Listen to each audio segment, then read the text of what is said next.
Imagine you're 18, you're in love for the first time, but you're on house arrest. Not because you broke the law, but because your parents found out you met up with a boy at a local park, totally in public. They didn't like it. So now you are grounded to your house and you are told you are not allowed to leave without a supervisor.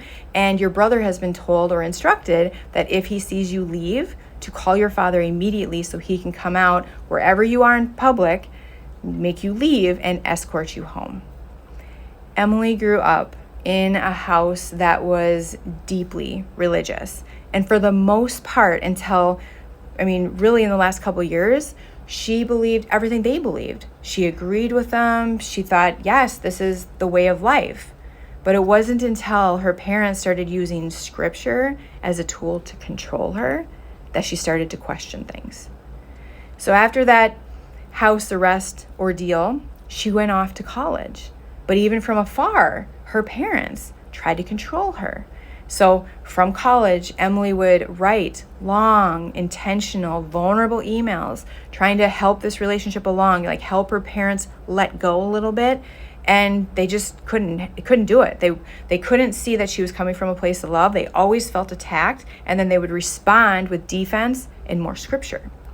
So when she graduated, she's like, I'm going to need some reinforcements here because I'm going to be living back home and I need my autonomy. I've been able to be away for this long and now I'm going to be under their same roof, but yet I'm an adult, so I'm going to need something. So Emily came up with this contract, and it basically said, if I'm paying rent, you have to give me my autonomy. So she presents it and her parents agreed. So they all three sign it. Everything is going just fine, fine-ish, until Matt proposes. Matt is the same young man that she met in the public park when she was just 18 years old. He proposes, and instead of her parents being like, oh my gosh, this is amazing, like congratulations, they came to Emily with another boundary, another rule, like wrapped in scripture. So they said, you are not allowed, like if you're living under this roof, you are not allowed to see Matt unless you're here in front of us. So we have to be supervising you in our home. That is where you can see Matt, and that is it until you're married. Well, as you can imagine, that has gotten very difficult. Like they are preparing an apartment to move into on their wedding night. So Matt already lives there, but they're decorating it. And her plan is like right after they get married, she's moving in. So they're very excited to start their life, like as you can imagine. But every time she's over there, hanging up a picture, stocking the bathroom with toiletries, she's receiving text messages from her father. You're not honoring God. You're letting the devil in. You're crossing our boundary. And he said, if you move in before marriage, you will divide this family. So Emily's like, oh my gosh. She confided with her pre-marriage counselor, like her and Matt were talking about this and like the pressure that they're getting from their families. And even the counselor was like, you might have to move out before the wedding. Like, this sounds unbearable. So Emily's like, okay, I have a neutral third party, her perspective, saying they're being too much. So she took that perspective. She thought, oh, now they're going to get it. She sits down with her parents. She tells them, this is what the counselor even said about like the pressure you're putting on. It's like, it's unrealistic. It's just crazy. But instead of them being like, oh, maybe we are like a little bit out of line, they asked for the counselor's number. They're demanding, still to this day, in this moment, they're demanding to talk to that counselor because I don't know what they're going to do. Like, that's wild to me. So that talk didn't go well. After that, Emily's just like, I'm going to spend more time at the apartment. Like, I don't know what else to do. I've tried to tell them you're hurting me. I've tried to protect my peace in all ways that I can.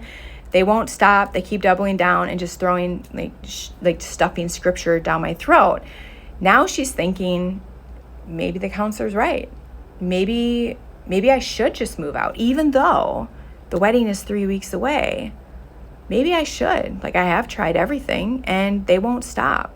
So that's where she's at. She's about to make that decision to move out 3 weeks ahead, where this is a a value, a deep belief in their religion that you do not move in before marriage. But she's about to break that because of the way her parents are pressuring her to respect their boundary.